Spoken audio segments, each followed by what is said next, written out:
Di Kirajan Bankret, Adas Sorakan Jaga, Into Kirajan Bernama Kabayan, Oda Malem, Itu si Kabayan Keda Tanggam Tamu Bernamase, Buset.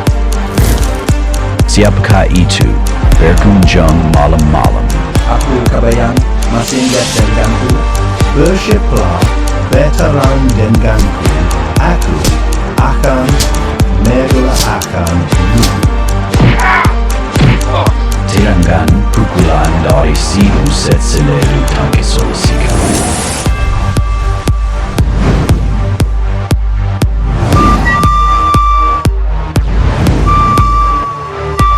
Aku kembali kalah, aku menyerah. Si Buset akhirnya menyerah dan Kabayan kembali dengan tugasnya menjaga barang kampung Bankret.